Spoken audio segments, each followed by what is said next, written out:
Nobody wants to be in an abusive relationship with a narcissist. Nobody. And guess what? Nobody has to.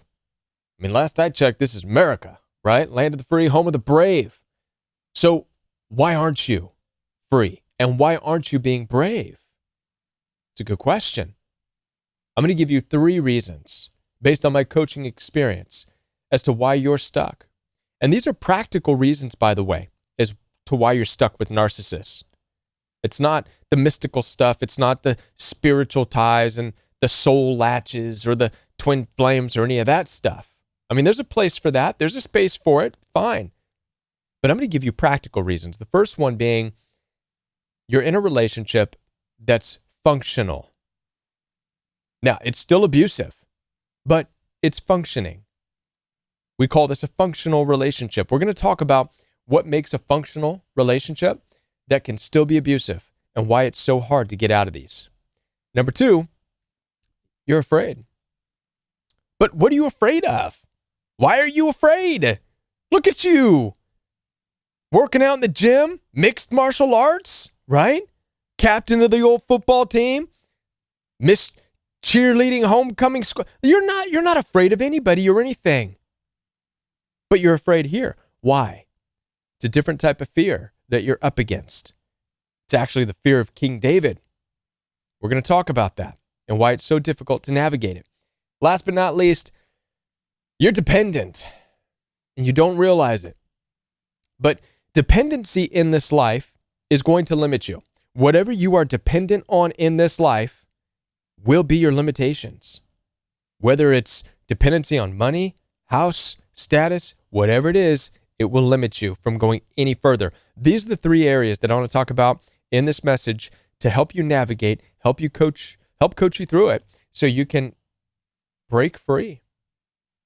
Let's talk. My name is Kevin. This is The Royal We. Now, before I do get into this very important message about why you're stuck with narcissists for the time being, I want to let you know that I am here to support you.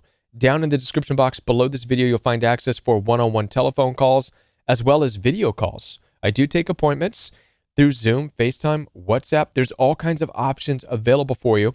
So if you're looking for someone to help guide you through, talk you through, and walk you through breaking free in your life from toxic family members or a narcissistic spouse or narcissistic workplace environment, don't hesitate.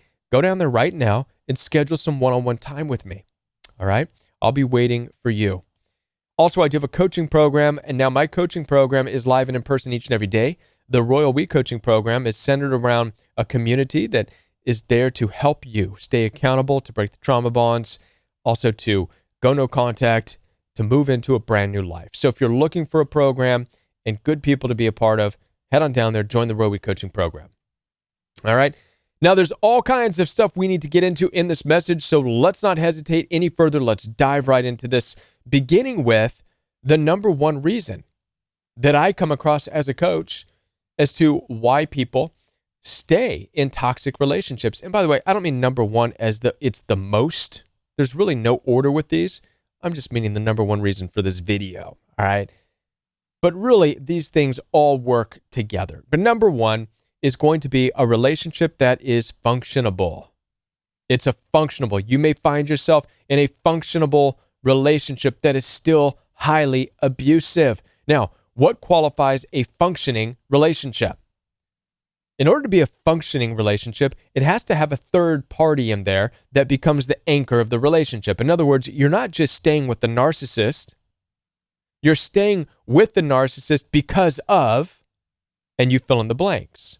And this becomes the functionable aspect of the relationship. So maybe it's children. Maybe you're married to a narcissist, but you're in it because it's functionable because you get to be with your children, as opposed to paying child support and working out custody issues and watching them be raised by some step parent and their weird philosophies of life or whatever. No offense to any of you who are step parents out there, but you know what I mean. Those of you who are parents who are in a functioning abusive relationship. There's another qualification for a functioning abusive relationship, and that is that it does not appear to be abusive from the outside. It does not appear to be abusive from the outside. So it's not a relationship where there's physical attacks or anybody from the outside can look at it as being abusive. And just because it doesn't appear to be abusive outside doesn't mean it's not. In fact, these are the worst marriages. These are the marriages and the relationships that put on a facade for the outside world. But then inside the home, you got one person sleeping in one room, the other person sleeping in the other room. They haven't had sex since before they were married, and that was 15 years ago. There's no intimacy, no affection. There is nothing except the anchor, which makes it functionable, convenient. The anchor being, well, the kids. We're here for the kids. Right? These can be very abusive. Oftentimes I receive phone calls from people who are so frantic in these functional relationships, they're almost practically pleading me to tell them to get out. I hear stories. This is what this person does. Kevin, tell me, are they narcissists? They're a narcissist, right? They're narcissist. I need to know they're narcissistic. Isn't it? Isn't it? And I'm like, whoa. Yes, it does. They do sound like a narcissist. You're absolutely right. Right? But that's not the real issue. The issue is you're not happy. Why are you staying? Well, but this and that. Functionality. And they're almost looking for an excuse from the outside, looking for me to say, leave. It's abusive. I'm not going to do that. I'm not going to tell you to divorce. I'm never going to tell anybody to divorce. I'm never going to tell anybody to leave. I'm going to hear you out and give you my best advice and tips and thoughts about your situation. But you have to understand that it's functionable. That's why you're in it.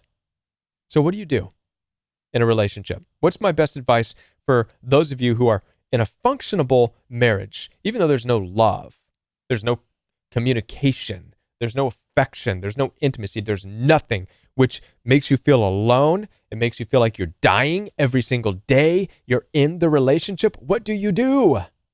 Here's my thoughts. Take advantage, if you will, of the functionality of it. Look at what you have there. House, place for the kids. You get to be there. Great. Now, consider what you're missing. I have no one to talk to. I have no one to love. I have no intimacy, no relationships. I don't go anywhere. I don't do anything. Now you have something to start doing. In a functioning, toxic relationship, I challenge you to start putting one foot in front of the other and start doing things outside of that marriage. Go get another job. Start looking for work. Start getting creative. Start a YouTube channel. Take a solo trip. I'm going to Cancun. I've been saving my money. Boom, I'm gone. Start filling in the void that the marriage or your family or whatever is creating in your life. This will make the functionality worth it because you're no longer relying on your spouse or your family for your complete joy. You're finding your fulfillment while maintaining the functionality of the relationship. That's my best advice. Take advantage of it. Another key point to this is that you're also building confidence. You're taking steps towards that one day being able to leave. And when that day comes, you'll already have X amount of friends, new friends that is, job, work, things going on in your life. My point to you is take steps to do something, even in the functional marriage. Don't just sit and whine and cry and complain about the abuser and how horrible life is and the marriage is. Take a step and do something to build your confidence. That's my advice for you. All right. Now, the number 2 reason that I come across is fear. Fear keeps you in toxic relationships with abusive spouses, relationships, whatever, family dynamics. But fear of what?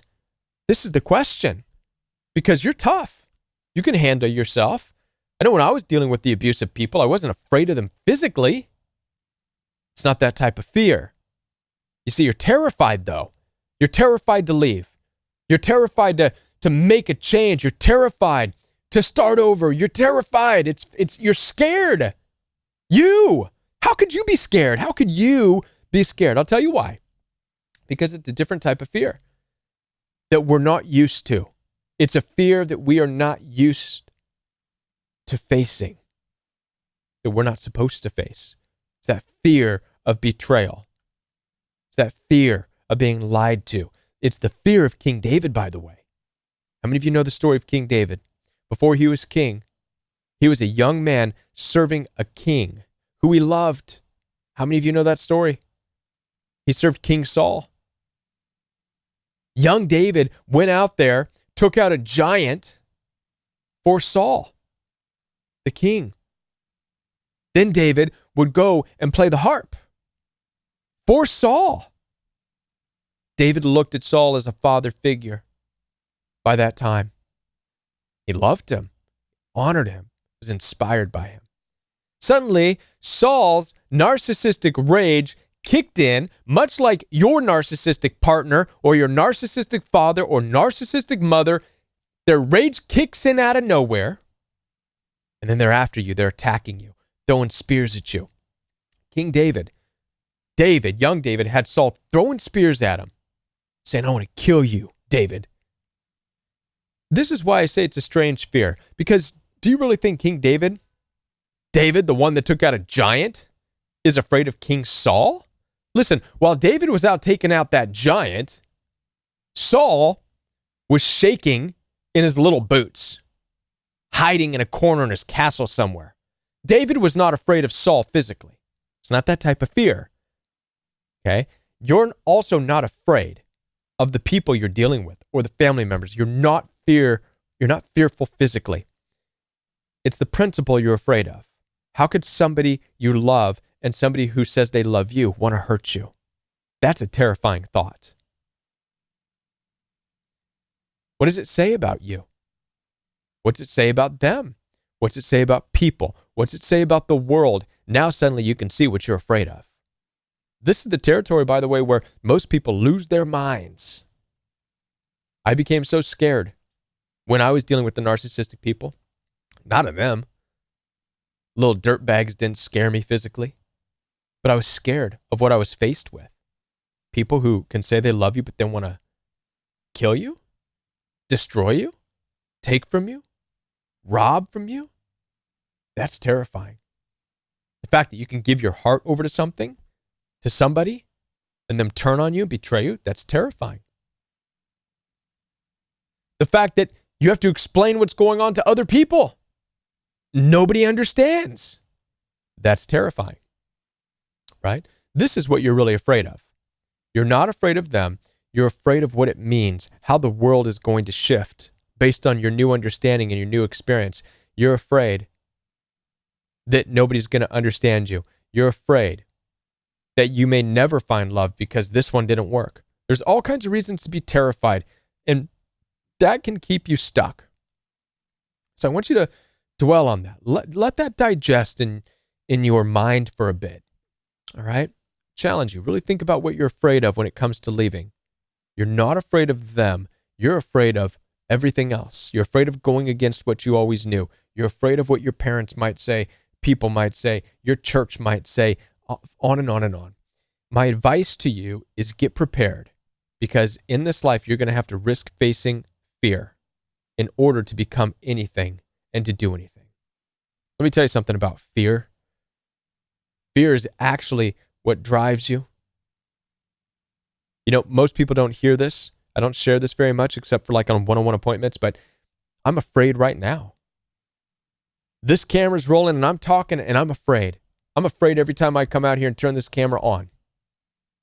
And most people wouldn't say they would understand that. They say it doesn't seem like it. Oh, but it's true. I promise you.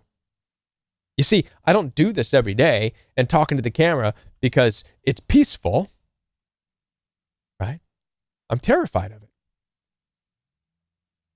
Don't ever fall into the trap of believing you have to wait for confidence or peace to do something. Life doesn't work that way. I promise you, it doesn't. You do something because you're scared. You do something because you're afraid. And when you do something because you're afraid, you see you survived, you're okay, and then you get confidence. And then after you keep doing this and gain confidence, then you get peace. You only get peace after you get confidence. You only get confidence after you face the fear. So if your fear right now is, what's everybody going to think if I leave this relationship? What's the church going to say? What's my pastor going to say? What's my mom, my dad, my brother, my sister, my community, my job? What are they going to say about me? Face the fear. Let's find out what they're going to say. Take a step and find out. You may get hit, but then guess what? You bounce back up and say, that wasn't so bad. So I lost half of my old friends. I don't need them anyways. I'm not afraid anymore. And guess what? You start to build confidence in your life, and then you're one step closer to being the person you're called to be, on the path you're supposed to be on, and living a life of purpose and peace. Because you're acting out in ways that build your confidence, because you're facing the fear. You're no longer stuck in a toxic situation because of fear. You're stepping into that fear. So again, your fear is not the narcissist. Your fear is everything else about life. All right. Last but not least is going to be dependency. Dependency will stop you. You're limited in this life by your dependency in this life. This is a big one. I talk to people all the time who are still in their 40s and in their 50s and meshed with their parents. What are you doing? Hanging out? Mom and dad, why are you in this wrestling match with your narcissistic parents who have been abusing you and mean to you all of your life? Well, I'd like to go, Kevin. This is what I typically hear in coaching calls. Yeah, no, I know. I need to go no contact. I'm thinking about it. But you see, there's this big but, right? But, you see, there's this family business and I'm invested and I've got this inheritance and blah, blah, blah, blah, blah, blah. You're dependent. Yeah. My parents give me money, this and that. Okay, well, you're stuck. You're stuck. If you need that money, if you need that inheritance, then you only got two options. You're screwed, right? You either submit to that dependency and you kiss ass to get it, or you risk losing it all, which is not an easy thing to do, but that's what freedom costs. This, by the way, is the story of the rich young ruler who approached Jesus in the New Testament of the Bible. How many of you know that story? You see, this rich young ruler was rich and young and a ruler, but miserable. Miserable. How do we know he's miserable? He approached Jesus. Jesus, tell me, what's the secret to heaven? Basically, how do I find happiness and peace? And what was Jesus' response? Go sell all of your possessions, rich young ruler. Go give away what you're dependent on. And I'll show you where peace and happiness really is. And what happened in the story? The rich young ruler walked away with his head down. I can't do it. Dependent. You will never go further in life than your dependency. If you're dependent on mommy and daddy and family businesses and this and that, then you're stuck there. You submit to that, and you'll never have more than what they offer you. Period. End. That's option one. Option two is to risk it all. Say, I will not be dependent. I don't care what the loss I have to cut is. My life is that way. My life is different. I'm starting a new thing. Right? This, by the way, is something that I was impressed by Prince Harry. I don't care what your opinion is on Prince Harry and his wife, Meghan, and all your blah, blah, blah. What they did is horrible, blah, blah, blah. Nonsense. I think what Prince Harry did is awesome, and it's a step of courage. You kidding? To step out of that rich palace? To say I'm no longer going to be dependent on this and being told who I am and what I have to do and being underneath my brother and do this and present myself like this. I will risk losing it all so I can start something new. I think that's courageous. Now, I don't know if there's any more to that story of why people are mad, but I think it's courageous, personally.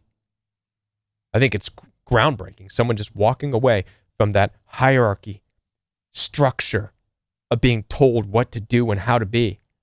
I'm not. That's the rich young ruler that approached Jesus, right? Jesus said, give it all up, right? I look at Prince Harry as doing just that. I give it all up. I want to choose peace and happiness and freedom. And I want to be an author. And I'm going to write a book. And I'm going to find my own path. And I'm going to start something new for my family where I'm not told who I am under my brother and blah, blah, blah, and how I got to show up and do this and do that. No.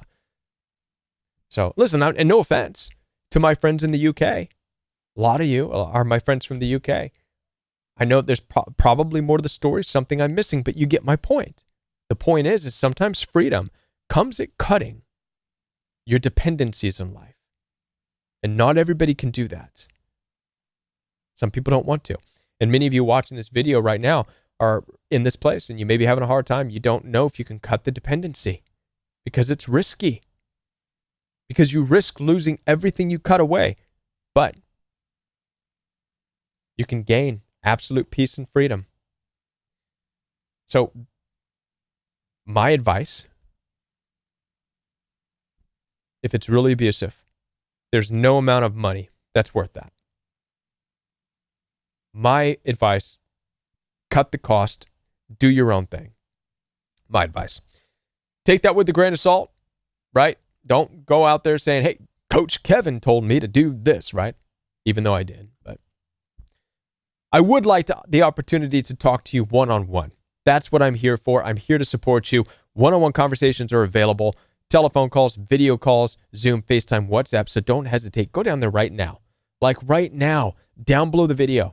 I'm looking at you right now. Head on down there. What are you waiting for? This video's over. I have nothing else to say. In fact, I've already gone over the time. I'm sorry. I've got nothing else. If you want to know more, head on down there, schedule a call with me, and we'll talk about it. All right?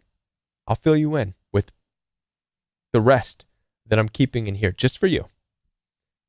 Be sure to subscribe if you're new to this channel, and I'll be back with more videos right here on The Royal We.